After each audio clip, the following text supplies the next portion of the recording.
नमस्कार, बहुत स्वागत है आपका एपीएन पर और मैं हूं राजश्री आपके साथ इंडिया लीगल इस खास कार्यक्रम को लेकर आपके सामने हाजिर हूं। ट्विटर और भारत सरकार के बीच जंग ने एक बार फिर से सोशल मीडिया के बेलगाम रवैयों को सुर्खियों में लेकर आया है। देश में डेटा सुरक्षा और निजता पर कानून की कमी भी इस मौके पर ज़बरदस्त तरीके से खल रही है। यदि हम हालिया घटना की बात करें तो हालिया जो घटनाएं हुई हैं उसमें ट्विटर ने भारत के उपराष्ट्रपति एम वेंकैया नायडू के ट्विटर अकाउंट को अनवेरिफाइड करार दिया। इससे पहले आरएसएस प्रमुख मोहन भागवत के ट्विटर अकाउंट पर से भी ब्लू टिक को हटा लिया गया था। ट्विटर के इस कार्रवाई के बाद केंद्र ने सख्त स्टैंड लेते हुए कड़ाई से निपटने का मन बना लिया। कल तक सोशल मीडिया से सियासी जंग जीतने वाली मोदी सरकार को अब ये लग रहा है कि पानी सर के ऊपर पहुंच गया है। वैसे सोशल मीडिया की समाज में पैठ को देखते हुए इस पूरी जंग को बहुत आसान नहीं समझा जा सकता। मौजूदा दौर में तो यही माना जाता रहा है कि डिजिटल डेटा आज के युग का सोना है। इसी डिजिटल डेटा के लिए जंग आज के दौर में नए उपनिवेशवाद का रूप ले चुका है। 2019 के आंकड़ों को यदि मैं आपके सामने रखूं तो लगभग 40 करोड़ सोशल मीडिया यूजर्स इस वक्त हैं, जो कि लगातार बढ़ रहे हैं। इस लगातार बढ़ते उपभोक्ता वर्ग पर विदेशी सोशल मीडिया की ज़बरदस्त नज़र है, क्योंकि इसके पीछे डेटा का एक ऐसा खान छुपा है जो कि सीधे तौर पर सोना है। देश की एक बड़ी जनसंख्या पर यह अपनी धाक इस वक्त जमा चुकी है। 130 करोड़ की जनता में 40 करोड़ को जब प्रभावित कर रही तो आप समझ सकते हैं कि कितनी ज़्यादा इसका प्रभाव अभी हमारे देश पर है। सोशल मीडिया अब अपनी पैठ और ज़्यादा मजबूत करने की कोशिश में है। तमाम तरीकों से उपभोक्ताओं को रिझाने के बाद अब उनके निजी डेटा पर मालिकाना हक जताने की कोशिश की जा रही है। इसी बीच सरकार की अपनी प्राथमिकताएं भी दिखने लगी हैं। उपभोक्ता की निजता, डेटा सुरक्षा और आंतरिक सुरक्षा के मसले पर सरकार और सोशल मीडिया के बीच इस वक्त ठनी हुई है। जंग अदालत तक पहुंची हुई है, जहां सरकार के कानून और आदेशों को सोशल मीडिया कंपनियां चुनौती दे रही हैं। चिंता की बात अब यहाँ ये है कि आज देश में डेटा सुरक्षा का कोई कानून नहीं है। आश्चर्य होगा आपको जानकर, लेकिन सच्चाई है। सरकार ने मौजूदा स्थिति को कई साल पहले ही भांपा था और डेटा सुरक्षा के लिए कानून बनाने के लिए जस्टिस श्री कृष्ण की अगुवाई में एक कमेटी बनाई गई, जिसकी रिपोर्ट डेटा प्रोटेक्शन बिल का मसौदा बना। इस मसौदे पर संसदीय कमेटी अभी तक गौर कर रही है। अब उम्मीद ये है कि आने वाले वक्त में इस बिल को सदन में पेश किया जाएगा, जिसके बाद डेटा सुरक्षा पर बाकायदा कानून कोई न कोई बन पाएगा। दरअसल 2007 में 9 जजों वाली सुप्रीम कोर्ट की संविधान पीठ ने सर्वसम्मति से निजता के अधिकार को मौलिक अधिकार बताया था। जब आधार का पूरा मसला चला था तब ये साबित किया गया था कि ये मौलिक अधिकार है, हमारी और आपकी निजता। उसके बाद डेटा की बढ़ती अहमियत के बीच निजता से जुड़े सवाल भी गंभीर होते गए। 11 दिसंबर 2018 को जब सुप्रीम कोर्ट ने सरकार से कहा कि वो child pornography, rape, gang rape से जुड़े कंटेंट को डिजिटल प्लेटफॉर्म से हटाने के लिए ज़रूरी गाइडलाइंस बनाए, तो केंद्र सरकार ने आईटी एक्ट 2000 के नियम बनाए। इस साल फरवरी में जिन नए सोशल मीडिया दिशा निर्देशों को लागू किया गया था, उन पर अमल की समय सीमा 25 मई की रात को खत्म हो रही थी और कई बड़ी सोशल मीडिया कंपनियों ने अब तक निर्देशों का पालन नहीं किया था। इस पर सरकार ने विदेशी कंपनियों को साफ संकेत दिए कि अगर भारत में रहना है तो हमारे देश के कानून का पालन आपको करना होगा। ट्विटर ने तो जब मुख्य अनुपालन अधिकारी की नियुक्ति ही नहीं की तो पुलिस ने नोटिस थमाया, जिस पर ट्विटर ने कहा कि कर्मचारियों के बारे में हालिया घटनाओं और लोगों की अभिव्यक्ति की स्वतंत्रता पर संभावित खतरे से वो चिंतित है। मामला अब कोर्ट में गया तो अभिव्यक्ति की स्वतंत्रता की दुहाई दी गई। तमाम सोशल प्लेटफॉर्म्स के द्वारा सरकार के नियमों के मुताबिक 50 लाख से अधिक उपभोक्ता वाले सोशल मीडिया मध्यस्थों को ये सुनिश्चित करना होगा कि किसी भी चैट या संदेश की उत्पत्ति की पहचान हो सके। और यही सोशल मीडिया प्लेटफॉर्म्स के लिए एक तरह से ब्रह्मास्त्र है कि वो बार बार ये कह रही है कि सरकार हमसे वो जानना चाहती है, जबकि हम ये एक तरह से ताकीद करते हैं कि जो हमारे यूजर्स हैं उनकी अभिव्यक्ति की स्वतंत्रता बनी रहे। अब इस पर व्हाट्सएप ने आपत्ति जताई। कोर्ट ने ये भी कहा कि अगर एंड टू एंड इनक्रिप्शन को तोड़ दिया जाएगा तो ये मौलिक रूप से लोगों के निजता के अधिकार को कमज़ोर कर देगा। हालिया स्थिति ये भी है कि या तो सोशल मीडिया कंपनियां सरकार के आदेशों को धता बता रही हैं या कोर्ट में सोशल मीडिया नियमों को निजता के अधिकार के नाम पर चुनौती दे रही हैं। वहीं सरकार की मंशा पर भी सवाल उठ रहे हैं। कहा यह जा रहा है कि संदेश की उत्पत्ति की पहचान के बहाने जनता पर सरकार तीसरी आंख रखने वाली है। ऐसे में सरकार सोशल मीडिया दोनों ही सवालों के घेरे में है। आज इंडिया लीगल में हम इस मामले के तमाम पेचोखम को समझने की कोशिश करेंगे, आपके सामने रखेंगे और इस पूरे मसले में हमारा और आपका क्या होगा। हम वो लोग हैं जो सोशल मीडिया का उपयोग कर रहे हैं, आखिर हम कहाँ हैं, ये समझने की कोशिश आज के इंडिया लीगल में। पहले आप ये रिपोर्ट देखिए और उसके बाद हम अपने तमाम मेहमानों की ओर बढ़ेंगे।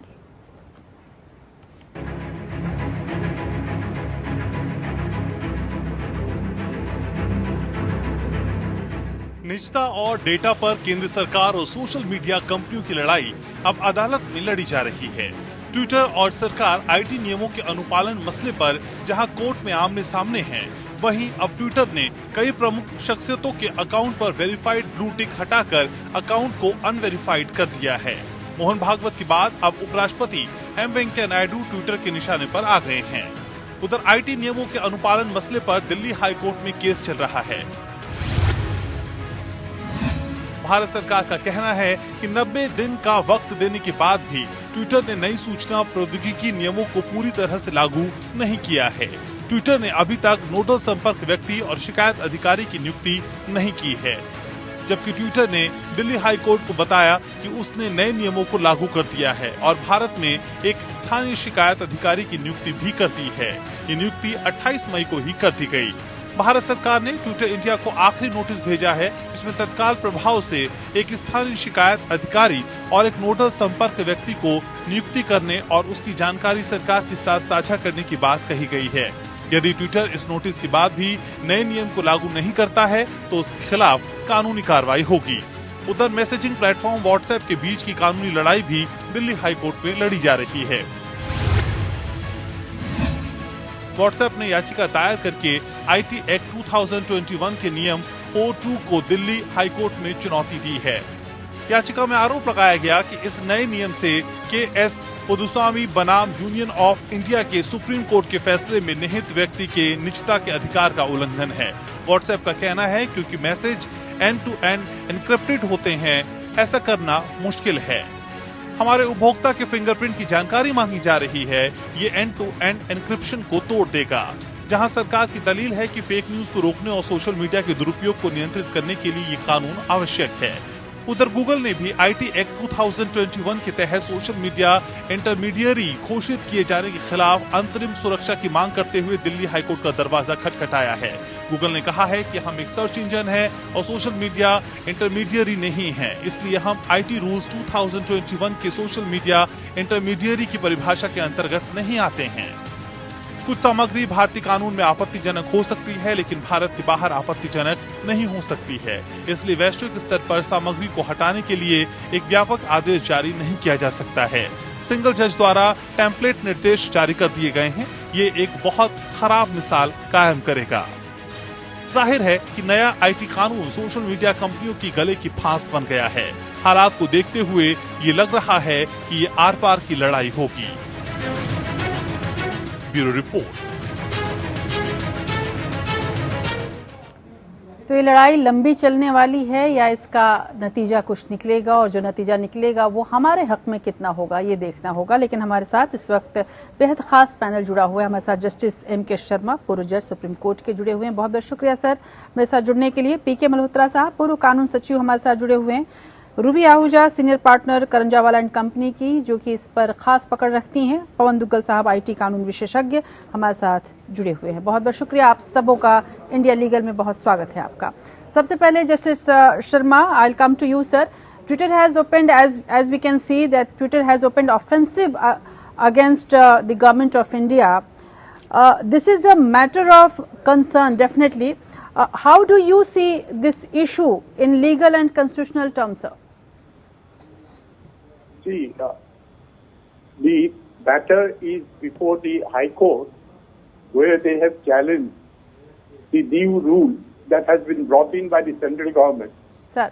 And that particular rules have brought in some changes in the usual process.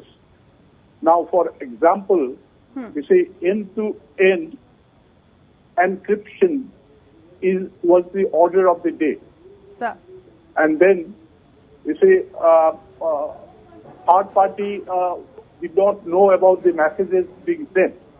But now with these new rules coming in, there will be changes like, there has to be a traceability of the originator of the message and breaking the end-to-end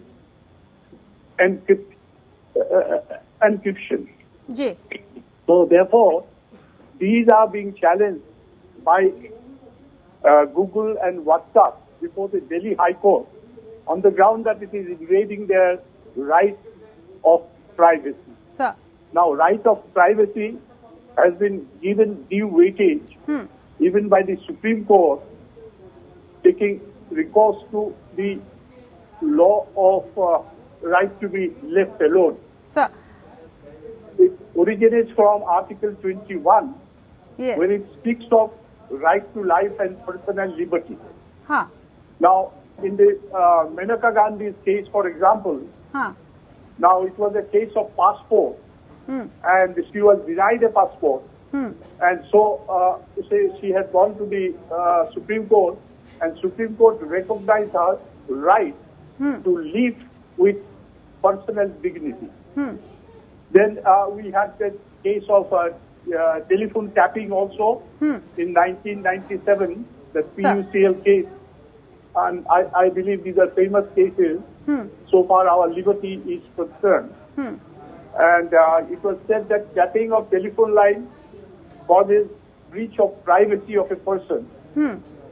And then we have very recently the case of K.S. Puttuswamy. Sir. That regarding the digital information and data, which are said to be a law belonging to the privacy. And then it also originates from our fundamental right of freedom of speech and expression, which says that we must have the right to dissent, right to give an opinion, and we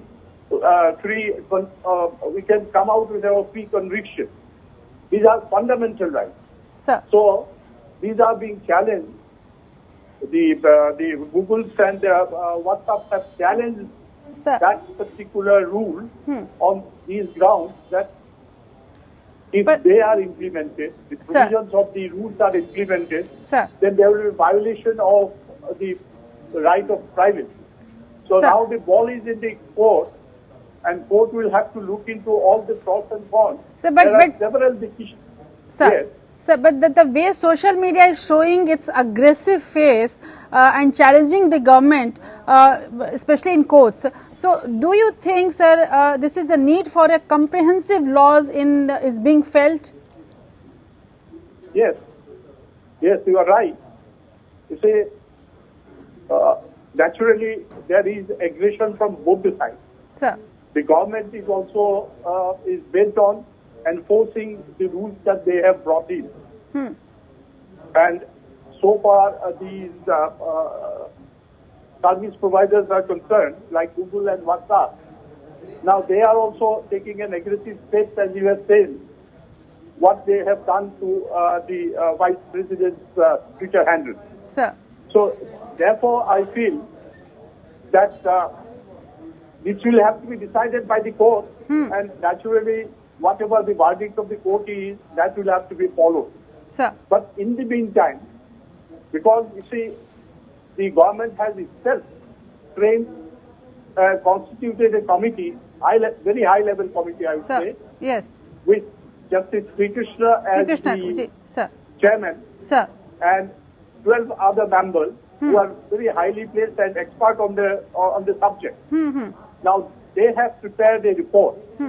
Report is before the was placed before the government, and now it is before the select committee. Sir. As per the announcement of the Law Minister and the IT Minister, Sir. they are bringing this particular act in the next budget session. I hope it is sooner the better, because you see, the committee was constituted in the year 2017. Yes. And by now there has been a lot of development in the area.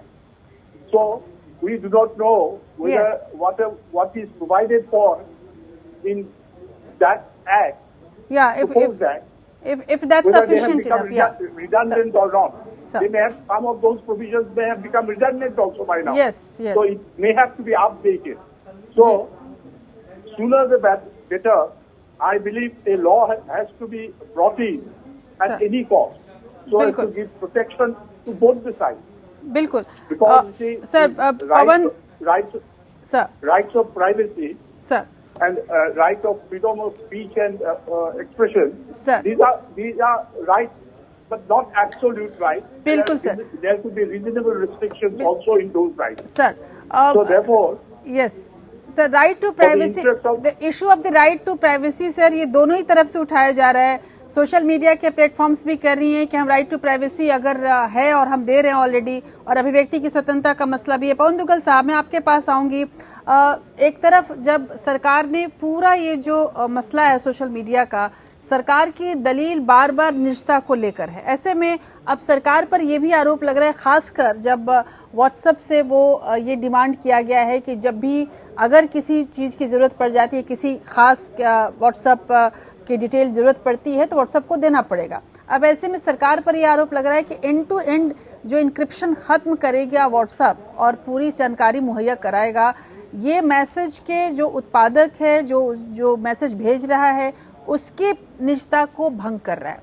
क्या आपको लगता है कि एक ही साथ हम एक ऐसी लड़ाई लड़ रहे हैं कि एक तरफ तो हम ये दलील दे रहे हैं, सरकार की तरफ से ये दलील दी जा रही है कि निजता का मामला है, इसलिए सोशल मीडिया के तमाम प्लेटफॉर्म्स को अपने ऊपर लगाम लगानी पड़ेगी, दूसरी तरफ वो जो अधिकार अभी सोशल मीडिया के पास है, या कहा जाए एक छुपा हुआ ताकत जो उसके पास है, वो अब सरकार अपने हाथ में लेना चाह रही है। आखिर इसमें जो दिक्कत है, जो परेशानी तो जनता को होने वाली है या जो यूजर है उसको होने वाली है, ऐसा लगता है सर आपको?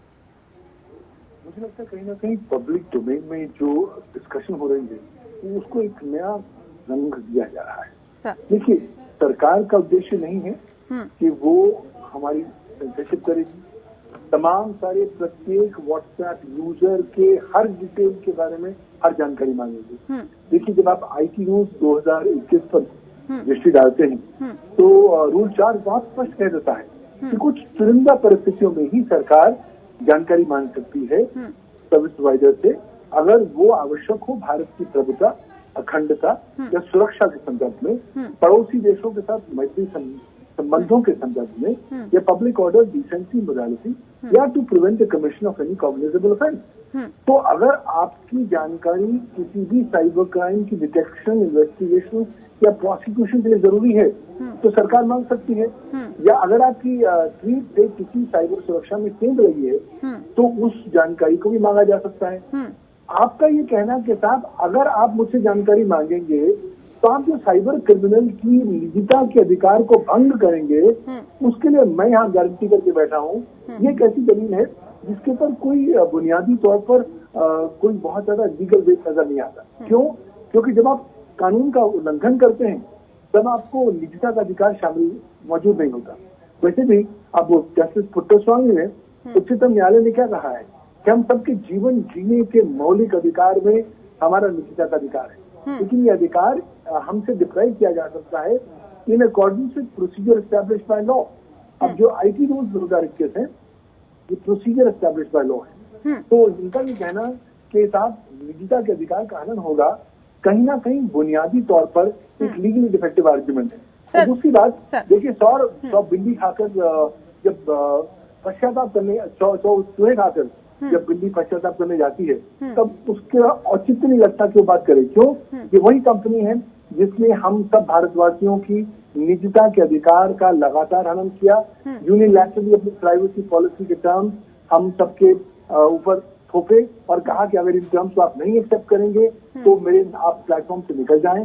ये वही कंपनी है जो आज कह रही है कि मेरे उपभोक्ताओं की निजता के अधिकार का हनन होने वाला है। कहीं ना कहीं अब क्योंकि मैटर विचाराधीन है दिल्ली हाईकोर्ट के सामने, उसके फैसले का इंतजार करना पड़ेगा। लेकिन लीगल बिंदु बहुत स्पष्ट है, सरकार की आप पावर को रोक नहीं सकते कि वो आपसे जानकारी नहीं ले सकती। और अगर आप इसकी बुनियाद पर आगे लीगल आर्गुमेंट करेंगे तो देखते हैं कि दिल्ली हाईकोर्ट इसके बारे में क्या कहती है।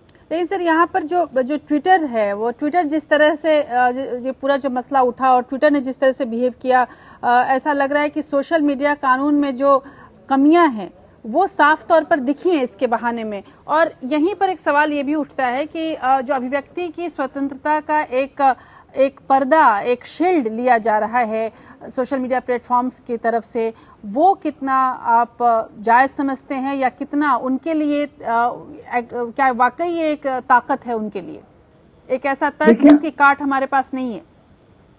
देखिए, ये बात कोई दो राह नहीं है कि आज हम डेटा इकोनॉमी में हैं। हम लोग इंसान कम और डेटा एंटिटी ज्यादा बन गए हैं। क्यों?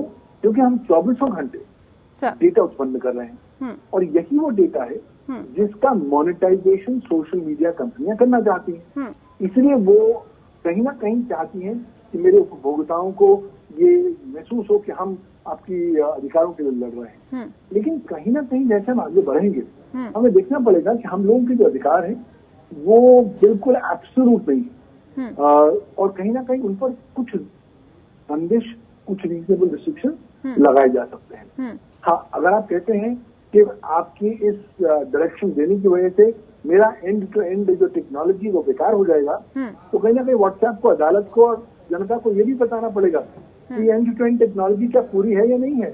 व्हाट्सएप आपको मार्केटिंग कैंपेन से कन्विंस तो कर लेता है कि साहब मैं बहुत सुरक्षित हूँ, लेकिन वो आपको नहीं बताता कि एंड टू एंड एन्क्रिप्शन मतलब ये दो पॉइंट्स हैं, इन दोनों पॉइंटों के अंदर ही कन्विक्शन वो होगी इंक्रिप्शन। इस पॉइंट के पीछे और इस पॉइंट के बाद इंक्रिप्शन नहीं होगी। तो टेक्नोलॉजी को अगर कहीं ना कहीं झुकना पड़ेगा कानून के साथ तारतम्य करने के लिए, तो वो दायित्व अब व्हाट्सएप जैसी कंपनियों का होगा। लेकिन फिर भी अब क्योंकि मामला अदालत के सामने पहुंचा है, बहुत जरूरी है कि अदालत एक होलिस्टिक अप्रोच लेकर आए, एक गोल्डन बैलेंस लेकर आए, कि वो किस तरह बैलेंस कर सके सरकार के अधिकारों का, उसके राइट का एक और जो लोगों की अभिव्यक्ति की, निजता की स्वतंत्रता है उसका हनन ना हो, उसका दूसरी हो। जी, लेकिन यहाँ पर एक बड़ा सवाल है दुग्गल साहब, जो आप कह रहे हैं कि अभिव्यक्ति की स्वतंत्रता और निजता, ये दो चीज़ें मुख्य हैं, इसमें कोई शक नहीं, और हमारा मौलिक अधिकार भी है। लेकिन जिस तरह से सरकारें अगर इंफॉर्मेशन लेगी, ये कौन तय करेगा कि किसका इंफॉर्मेशन लिया जा रहा है, किसका नहीं लिया जा रहा है? हमने जैसा कि जस्टिस शर्मा ने भी बताया है कि हमने मेनका गांधी केस में भी देखा, फोन टैपिंग जैसे मसलों पे देखा हमने, किस तरह से आज के यदि इसको थोड़ा सा मैं कानून से अलग, मैं राजनीतिक हालात की ओर ले चलूं, तो शायद वहां पर भी ये बहुत तरह के शुबहे जताए जा रहे हैं कि इसमें उन लोगों को तंग किया जाएगा जो आपके पक्ष में नहीं है। तो ऐसे में वाकई क्या ऐसा नहीं लगता कि ये हमारे आम जनता के स्वतंत्रता पर, एक तरह से अभिव्यक्ति की स्वतंत्रता पर और साथ ही निजता पर अब एक सरकारी कंट्रोल हो रहा है? क्या हम वाकई इसके लिए तैयार हैं? देखिए, इसमें कोई दो राह नहीं है कि स्वतंत्र भारत के इतिहास में आज तक इतने बड़े पैमाने पर इतने ब्रॉड सेकेंडरी लेजिस्लेशन शायद हमने नहीं देखा। भारत का आईटी एक्ट का अगर आप इतिहास देखें तो पिछले 21 सालों में जितने भी रूल्स एंड रेगुलेशन केंद्रीय सरकार ने बनाए हैं, इतने ज्यादा ब्रॉड अभी तक कोई नहीं बन पाए। और अब प्रॉब्लम इन रूल्स की इसलिए ये है कि इनमें जो रीजनेबल चेक्स एंड बैलेंसेस होने चाहिए वो उतने नहीं है। कौन डिटर्मिन करेगा कि किस उपभोक्ता का कौन सा काम भारत की प्रभुता, अखंडता या सुरक्षा को नकारात्मक रूप से प्रभावित करता है? क्या सरकार के विरुद्ध बोलना भारत की प्रभुता को चुनौती देना है? ठीक, कहीं ना कहीं अब अदालत को एक गाइडलाइंस लानी पड़ेगी कि साहब ये चीजें तो बहुत ब्रॉड है, अगर आप इसका इस्तेमाल हर किसी व्यक्ति के विशेष के विरुद्ध जाने के लिए करेंगे या पॉलिटिकल ओपोनेंट्स के लिए करेंगे तो दिक्कत आने वाली है। तो तभी भी वो बैलेंस जो है वो अदालत हम सबके सामने लेकर आएगा, क्योंकि अगर ये बैलेंस ना आया तो संभावित तौर पर इसकी जो इतनी विशाल पावर आईटी रूल 2021 के अंदर दी गई है, उनका कहीं ना कहीं आने वाले समय दुरुपयोग होने की संभावना हो सकती है। और अगर जब दुरुपयोग होगा तो लोगों के जो अधिकार है, उनका जो एक्सरसाइज है, उनकी जो एंजॉयमेंट है, उस पर भी एक नकारात्मक असर पड़ सकता है। जी बिल्कुल। मल्होत्रा साहब, आपके पास आऊंगी और पवन दुग्गल साहब के इसी उत्तर से एक नया सवाल इसी सिलसिले में कि क्या आपको लगता है सर कि जिस तरह से ये एक तरह से कर्व करने की कोशिश की जा रही है या अनुचित लगाम है। एक पक्ष ये कहता है कि सोशल मीडिया पर जो ये लगाम लगाया जा रहा है वो बिल्कुल गलत है और सोशल मीडिया ही नहीं बल्कि अब तो OTT, यहाँ तक कि INB मिनिस्ट्री ने ये भी कहा है कि जो वेबसाइट्स हैं वो वेबसाइट्स भी अब रजिस्टर कराएं अपने आप को INB मिनिस्ट्री में और ये बताएं कि वो क्या करती हैं क्या नहीं करती हैं। और INB मिनिस्ट्री कभी भी पूछ सकती है जो भी उनके पास लिखा पढ़ा गया है। तो जाहिर सी बात है कि अब एक चारों तरफ से घेरने की कोशिश की जा रही है। क्या आप ये समझते हैं सर कि ये कानूनन इसका कोई औचित्य है, क्या इसकी ज़रूरत है या ये हमारे एक आज़ाद आवाज़ पर लगाम है? राजश्री जी, विषय आज जो हम डिस्कस कर रहे हैं मैं समझता हूँ बहुत ही महत्वपूर्ण विषय है, क्योंकि इसमें करोड़ों लोगों की जो अभिव्यक्ति की स्वतंत्रता है उस पे एक प्रश्न चिन्ह लगाने की बात उठाई जा रही है और उसी को लेकर के ट्विटर जो है ये कोर्ट में गया है।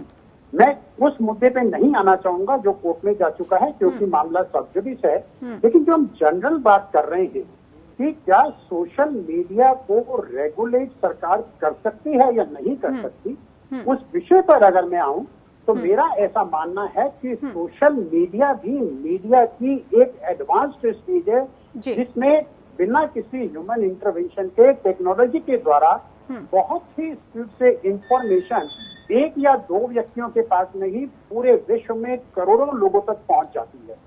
तो अगर उस मीडिया को यूज करके कोई ऐसी इंफॉर्मेशन आप दे रहे हैं जो आपकी सॉवरेनिटी के ऊपर अटैक करती है या देश के अंदर कोई इनडिसिप्लिन या ऐसा क्रिमिनल एक्टिविटी को प्रमोट करती है या जैसा आपने कहा कि बच्चों के अगेंस्ट में कोई क्राइम की बात होती है या हमारे फ्रेंडली रिलेशन है दूसरी कंट्रीज के साथ में उसको अफेक्ट करती है, तो ये कहना कि सरकार को सोशल मीडिया को रेगुलेट करने का अधिकार नहीं है, मैं समझता हूँ ये बिल्कुल गलत होगा।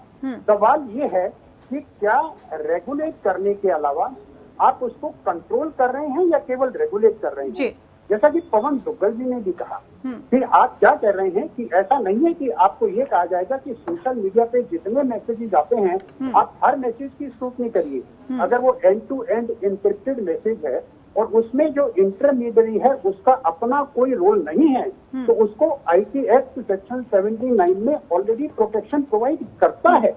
ऐसा नहीं है कि प्रोटेक्शन नहीं, लेकिन अगर इंटरमीडियरी उससे छेड़छाड़ कर रहा है तो सरकार को पूरा अधिकार है कि इंटरमीडियरी के अगेंस्ट भी कार्रवाई करे। और इस तरह का मैसेज अगर किसी व्यक्ति ने डाला है तो किस व्यक्ति ने डाला है जो इंटरमीडियरी है उससे ये सूचना लेने का भी सरकार को अधिकार ऑलरेडी कानून के अंदर है। मैं समझता हूँ आज जो सिचुएशन एग्रावेट हुई है उसका मेन कारण है जो 25 फरवरी 2021 को सरकार ने एथिक्स कोड के लिए जो रूल बनाए उस रूल्स को लेके प्राइवेट कंपनीज का या ट्विटर का या दूसरी जो सोशल मीडिया कंपनीज हैं उनका ये कहना है कि ये निजता के अधिकार का हनन करता है। अब अगर मेरे निजता के अधिकार का हनन कर रहा है तो उसका प्रोटेक्शन करने के लिए मेरे पास कोर्ट को जाने का अधिकार है। जब वो कंपनी जाके कहेगी कि पीके मल्होत्रा के निजता का अधिकार का हनन हो रहा है इसलिए मुझे आप फ्रीडम दे दीजिए काम करने के लिए, मैं समझता हूँ ये आर्ग्यूमेंट ये औचित्य जो है ये नहीं है द्वारा एक्सेप्ट नहीं होगा। बिल्कुल। और अगर हम फंडामेंटल राइट की बात कर रहे हैं यस राइट टू प्राइवेसी की बात की जा रही है आर्टिकल 21 में, केवल कोटास्वामी के केस में ही नहीं उससे पहले भी सुप्रीम कोर्ट ने कई बार कहा है कि राइट टू प्राइवेसी जो है वो राइट टू लाइफ का ही एक भाग है। और उसी कॉन्टेक्स्ट में प्राइवेट पर्सनल डाटा प्रोटेक्शन के लिए सरकार ने कानून बनने की बात चलाई। श्री कृष्णा कमेटी को अपॉइंट किया गया। श्री कृष्णा कमेटी ने अपनी रिपोर्ट दी, उसमें 2018 का एक बिल लाया गया।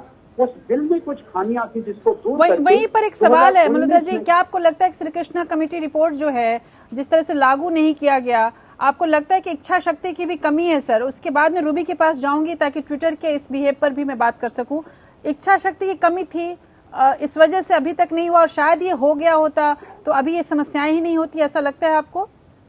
देखिए, ऐसा भी समय आया है जब सरकार की इच्छा शक्ति थी तो एक दिन के अंदर बिल ला करके उसी दिन राज्यसभा में भी पास किया गया, अगले दिन लोकसभा में पास किया गया, तीसरे दिन में प्रेसिडेंट की एक्शन ले ली गई। लेकिन इस तरह कोई प्रोसीजर इस पर्टिकुलर बिल में नहीं अडॉप्ट किया यहाँ मंशा पर सवाल है। रूबी, आपके पास आना चाहूंगी।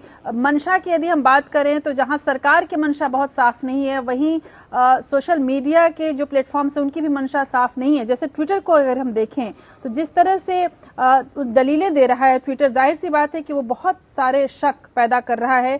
ट्विटर ने अभी तक नोडल संपर्क अधिकारी नहीं रखा और उसकी नियुक्ति नहीं की, और उस पर जब जवाब मांगा गया तो उसने कहा कि ये नियुक्ति 28 मई को ही कर दी गई थी और जो अधिकारियों के साथ जिस तरह की स्थिति है उससे हमें डर लग रहा है।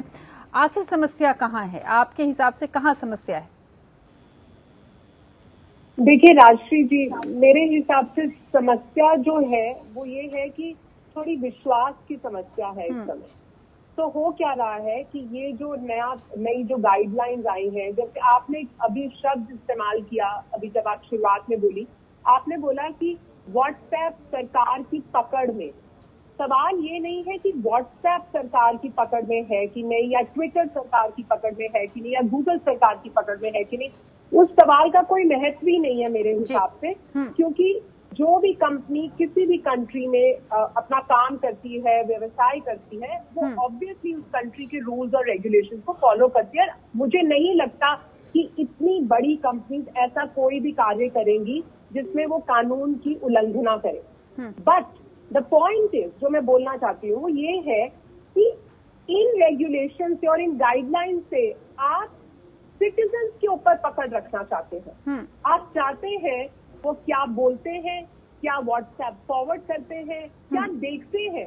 अब आप इसका एक बहुत ही, अगर मैं बेसिक उदाहरण दूं, आप चाहते हैं कि आप मेरे ड्राइंग रूम में आ जाएं और मैं अपने दोस्त के साथ शाम को क्या बात कर रही हूँ वो सरकार को पता होना चाहिए, या सरकार के पास ये ताकत या ये सोर्स ऑफ पावर होना चाहिए कि वो किसी भी वक्त इस बात का पता कर। तो ये समस्या यहाँ पर है।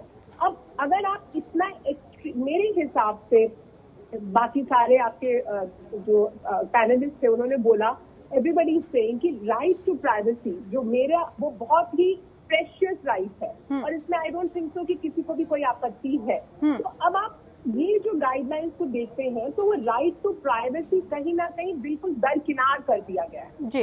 तो आप, बिकॉज आई अंडरस्टैंड, ये बिल्कुल सही बात है कि आप जानना चाहते हैं कि कोई अगर संविधान के अगेंस्ट कुछ बोल रहा है, देश के अगेंस्ट कुछ बोल रहा है, या कोई दंगे कराने की किसी की कोई प्रवृत्ति है या कोई ऑब्सीन चीज है, तो वो पावर तो सेक्शन 69 में हमेशा से थी।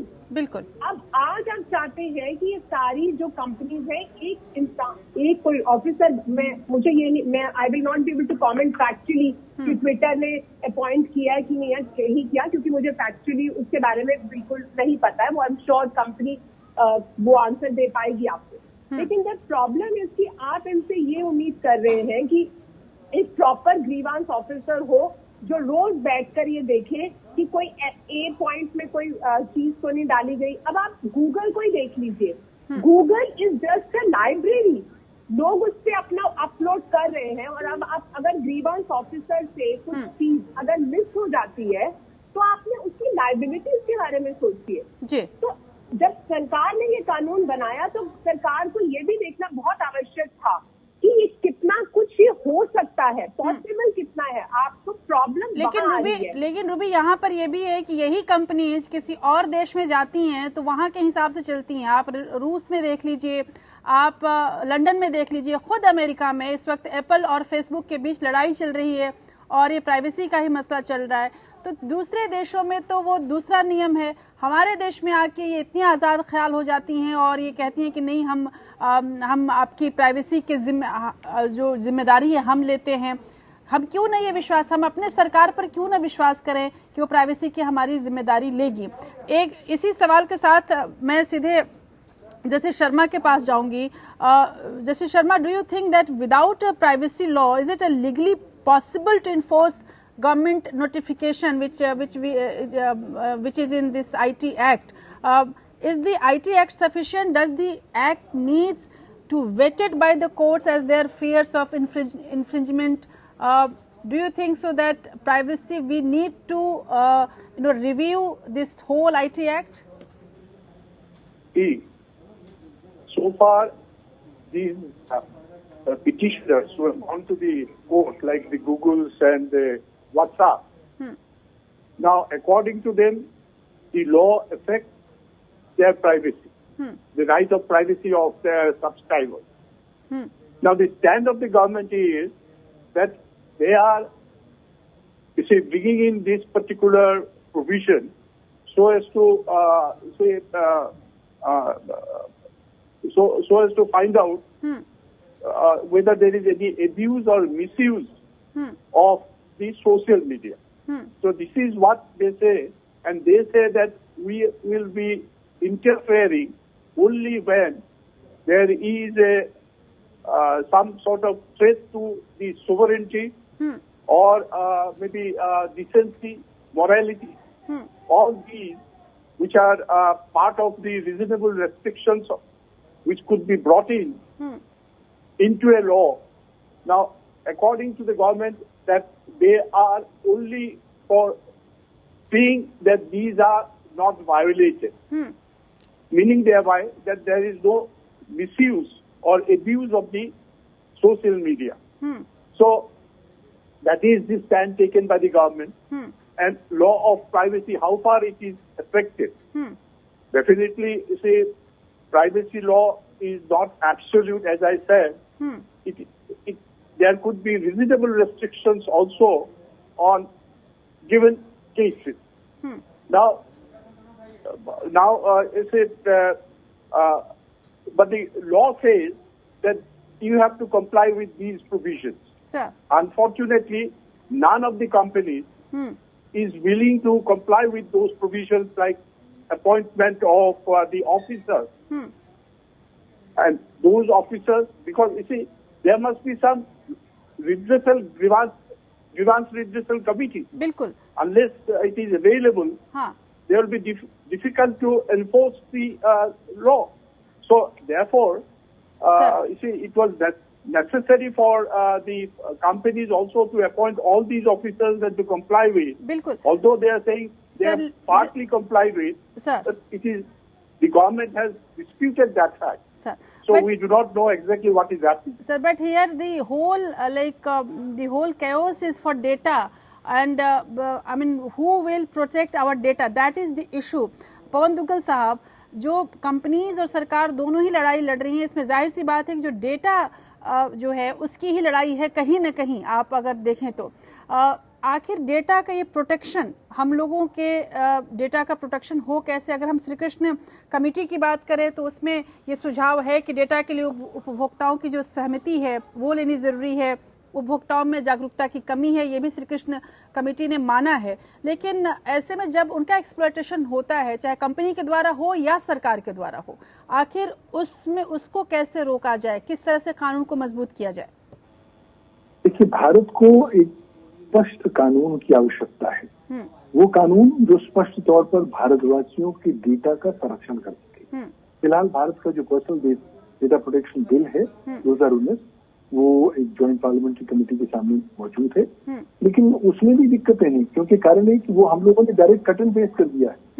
जो जनरल डेटा प्रोटेक्शन रेगुलेशन का अगर हम कट एंड पेस्ट भारतवर्ष में लेकर आएंगे बिना उसका भारतीयकरण किए हुए, तो संभावित तौर पर उतनी सफलता हमको नहीं मिल पाएगी। वैसे भी कंपनियों ने मान लिया है कि साहब भारतवर्ष में आज एक बड़ा ऐतिहासिक पोजीशन चल रहा है, एक हिस्टोरिकल वैक्यूम है, पॉलिसी वैक्यूम, क्योंकि इस पॉलिसी वैक्यूम में ना तो कोई आपके पास विशिष्ट कानून है डेटा प्रोटेक्शन को लेकर, ना कोई प्राइवेसी संबंधी कानून है, ना कोई साइबर सुरक्षा संबंधी कानून है। तो बहुत फर्टाइल ग्राउंड बन जाता है इन कंपनियों का भारतवासियों के डेटा का लगातार शोषण करते हुए, मोनेटाइजेशन करते हुए। उसको अगर रोकथाम करना है तो पहला तो आपको सख्त कड़े कानून लाने हैं, दूसरा उन कड़े कानूनों को इफेक्टिवली इम्प्लीमेंट करना है, तीसरा जब तक कानून ना आए वर्तमान कानूनों के तहत जो आप कार्रवाइयां कर सकते हैं करें, और चौथा सबसे महत्वपूर्ण बात, आप फिलहाल जो आपके पास पॉलिटिकल विल है उसका इस्तेमाल करते हुए कि जो नशा है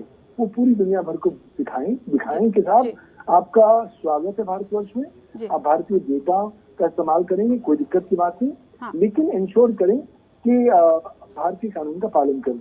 काफी हद तक जो पहल रिजर्व बैंक ऑफ इंडिया ने करी थी डेटा लोकलाइजेशन को लेकर, शायद वहां पर भी हमको आगे एग्जामिनेशन करने की आवश्यकता होगी।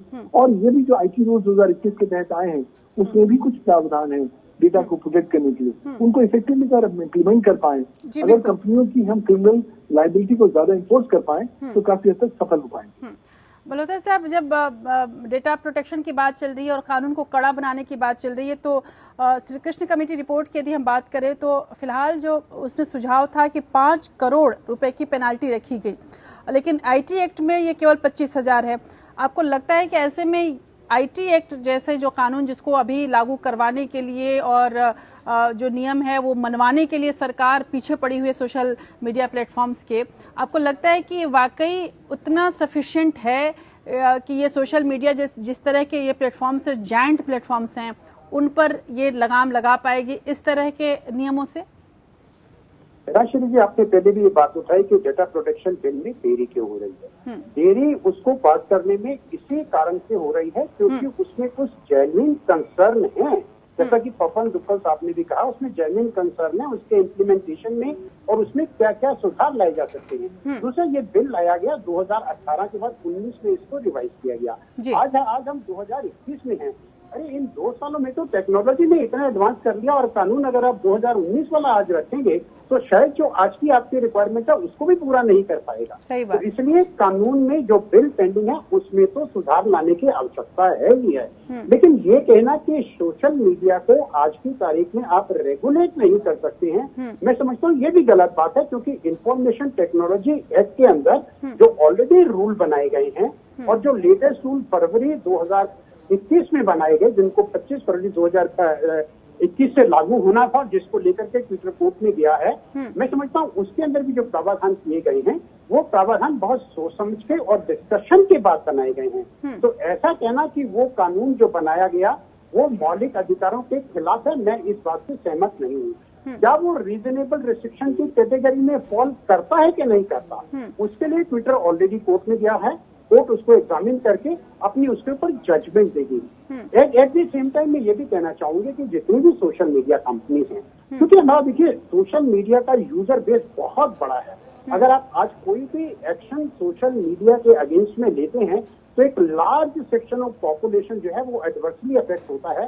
इसलिए सरकार भी उसके ऊपर बहुत सख्ती से इम्प्लीमेंटेशन नहीं कर रही है। और लेटेस्ट न्यूज ये है कि उन्होंने ट्विटर को और समय दिया है कि वो कंप्लायंस रिपोर्ट अपनी फाइल करे।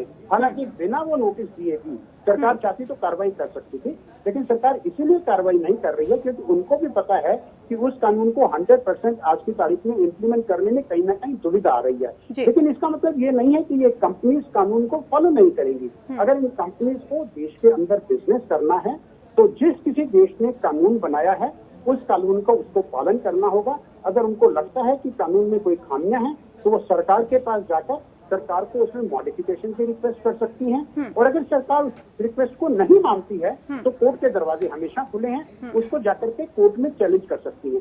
आपने ये भी बात की कि यूएसए और यूरोपियन यूनियन में तो कंप्लायंस हो रहा है, यहाँ नहीं हो रहा। वहाँ इसलिए हो रहा है कि वहाँ डेटा प्रोटेक्शन का कानून है और कंपनीज इसको फॉलो कर रही है। हमारे देश के अंदर क्योंकि अभी तक डेटा प्रोटेक्शन कानून नहीं है तो उनको एक ऐसा हैंडल मिला हुआ है जिसको वो यूज करके अपनी जो पॉलिसीज हैं उनको प्राइमेसी दे रही हैं, ना कि कानून को प्राइमेसी देगी। ये पॉलिसी उनको कहीं ना कहीं अपनी ठीक करनी पड़ेगी और अपनी पॉलिसीज को जो देश का कानून है उसके साथ अलाइन करना पड़ेगा। और अगर वो अलाइन नहीं करती हैं तो सरकार के पास पूरा अधिकार है कि जो अगर कानून का वायलेशन है उसका कंप्लायंस करे। आपने पेनल्टीज की बात की, IT एक्ट 2000 में बनाया गया। जो एक्ट 2000 में बनाया गया वो 2000 के अलावा पेनल्टी उसमें फिक्स की गई थी। आज IT एक्ट में भी रिफॉर्म करने की जरूरत है और पेनल्टीज को आज के हिसाब से अलाइन करने की जरूरत है। सोशल मीडिया की शायद उस समय बात नहीं होती थी। जो सोशल मीडिया का अगर दुरुपयोग होता है तो दुरुपयोग के बाद जो वो डैमेज करेगा देश के अंदर,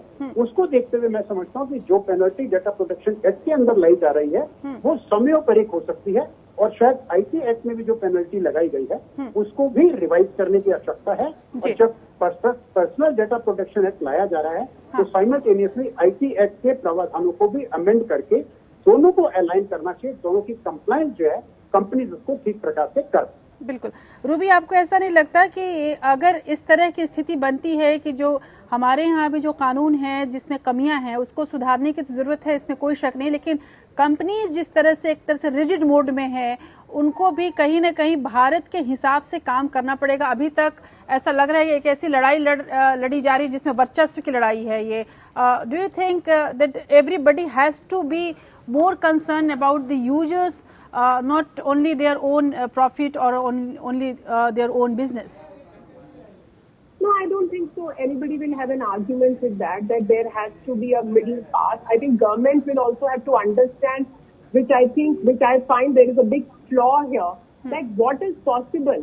ये जो आप regulations लाए हैं, इनको practically implement करना भी possible है या नहीं, ये भी एक बहुत बड़ी समस्या है। अगर आप उनकी तरफ से, कंपनीज की तरफ से देखिए तो वो बताते हैं कि किस तरह से this is not possible to be implemented.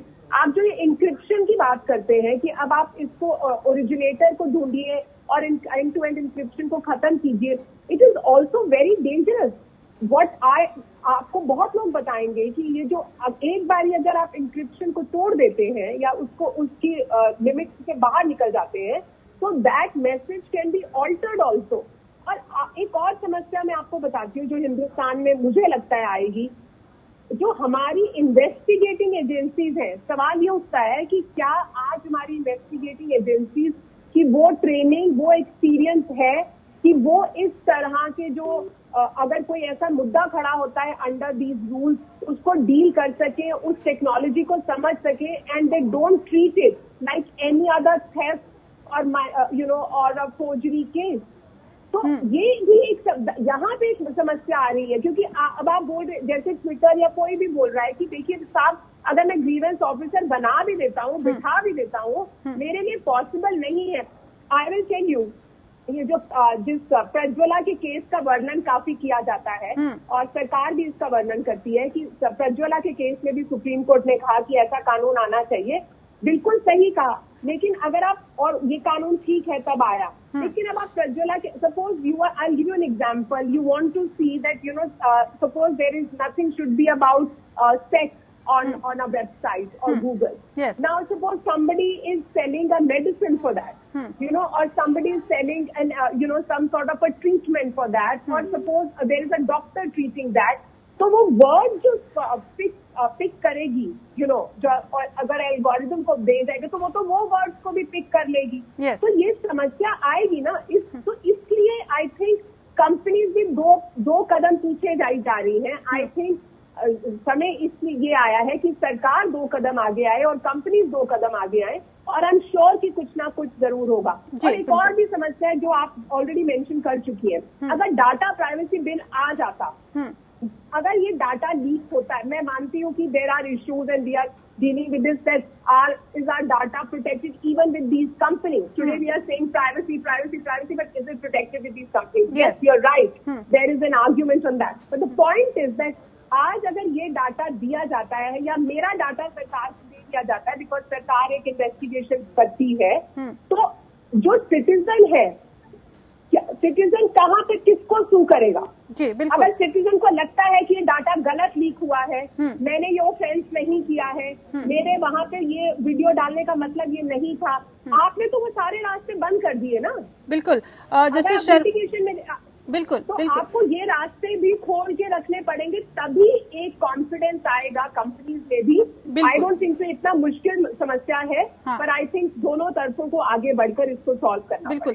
Data protection की जो बात चल रही है, जैसे Sharma, in the data protection authority, chairperson is to be chosen by selection committee, but here also chief justice is not head of the selection committee as originally proposed. I mean, it was proposed earlier, but it was not implemented till now. How does it impact the body? Do you think that CGI should be part of that selection committee? Now, you see, the Personal Data Protection Bill envisages all these ideas. And so far as their recommendations are concerned, those are based on the international guidelines and requirements. Sir. So those would definitely take forward the right of privacy as well as the stand of the government that there would be no misuse or abuse of the law. So I think if personal data protection bill is brought in, that will definitely give some sort of leverage on this aspect. But so far as the bill that is now being proposed, I find that there are a number of dilutions from what was earlier proposed by the committee. Sir. The government has brought in some new changes. Now, how far those changes would go with the problem, I do not know, because those will have to be again looked into by an expert committee, and then probably a decision will have to be taken. Sir. And so far as this committee is concerned, I think definitely, as you said, Chief Justice of India would have been the best person to preside over such a high-level committee. But even if Chief Justice of India is not there as the chairman, and he's as a member, and a Prime Minister or any other authority is the chairman, I think the purpose would be served, because kindly see in the appointment of the CBI, the present Chief Justice of India played a very major role. Yes. While appointing the director of the CBI. Sir. So therefore, it's not that he has to be the chairman, but he is definitely effective to see that balance is maintained. So that's how I feel, and I think those provisions could now be implemented immediately. The government says they are bringing the bill in the budget session, but I don't know what is going to happen. But before that, the government has to also do some exercises. Sir. Having a relook into the act. Sir. Why is the dilution made from the recommendations of the Judicial Committee? बिल्कुल. So all these will have to be looked into. बिल्कुल. मल्होत्रा साहब, आप कुछ बोलना चाहते हैं इस पर? आप अपनी बात रखें सर, फिर मैं एक फाइनल कमेंट लूंगी. जी. आपने एक बात कही कि क्या कमेटी में चीफ जस्टिस को या उनके नॉमिनी को होना चाहिए या नहीं होना चाहिए. मेरे views as a student of law इस बारे में बहुत क्लियर हैं. अगर कोई भी कमेटी, कोई भी ट्राइब्यूनल, अगर वो जुडिशरी का पार्ट है या जुडिशरी को रिप्लेस कर रहा है, उसमें अगर चीफ जस्टिस या चीफ जस्टिस के नॉमिनेटेड जज का इन्वॉल्वमेंट होता है, तो हम ऐसे सजेशन को वेलकम करेंगे. बाकी कोई भी एडमिनिस्ट्रेटिव कमेटी जो सरकार बनाती है, मैं समझता हूं उसमें ट्रांसपेरेंसी होनी चाहिए कमेटी के मेंबर्स की अपॉइंटमेंट में, और वो एक सीनियर लोग होने चाहिए. लेकिन चीफ जस्टिस को या सुप्रीम कोर्ट के जजेस को इस तरह की कमेटीज में हमें इन्वॉल्व नहीं करना चाहिए. हमें उन्हें जुडिशियल काम करने देना चाहिए, ना कि उनको एडमिनिस्ट्रेटिव काम में इन्वॉल्व करना चाहिए. मैं फिर ये कहना चाहूंगा कि जहां जजेस की जहां आप रिप्लेसमेंट कर रहे हैं जुडिशरी को, आप ट्राइब्यूनल कॉन्स्टिट्यूट कर रहे हैं, जहां जस्टिस डिलीवरी की बात आती है वहां उनका इन्वॉल्वमेंट होना चाहिए. लेकिन एडमिनिस्ट्रेटिव कमेटी में जजेस के इन्वॉल्वमेंट हमें नहीं रखना चाहिए. उससे कहीं ना कहीं जुडिशरी के फंक्शन में जो लॉन्ग डिले की हम बात करते हैं केसेस की, वो कहीं ना कहीं वो प्रश्न सामने आ जाता है. ये भी एक ये भी विचार है. पवन दुग्गल साहब, आखिरी कमेंट आपसे. जब ये सारी लड़ाई चल रही है तो जाहिर सी बात है कि वो हम सभी लोग जिनके हाथ में फ़ोन है, जो हम व्हाट्सएप पर हैं, फेसबुक पर हैं, ट्विटर पे हैं, हमारे अंदर एक डर है कि क्या हमारी जो आज़ादी है, हमारे बोलने की आज़ादी, हमारी अभिव्यक्ति की आज़ादी और साथ ही जो हमारी निजता है, वो सब कुछ इंटैक्ट रह पाएगी या नहीं रह पाएगी, चाहे वो कंपनी के द्वारा या सरकार के द्वारा, किसी के द्वारा छीनी तो नहीं जाएगी. उन तमाम दर्शकों के लिए आप क्या कहना चाहते हैं? ये लड़ाई किस ओर जा रही है? देखिए, लड़ाई जारी है. हमें इस लड़ाई के दौरान सोना नहीं है, अपनी नींद में नहीं खो जाना, कहीं ना कहीं जागरूक रहना है.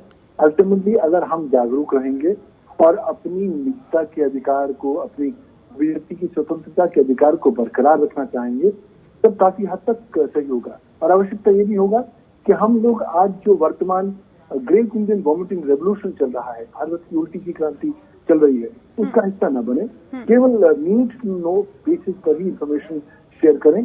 मान के चलिए आपकी हर जानकारी आपके खिलाफ इस्तेमाल की जा सकती है।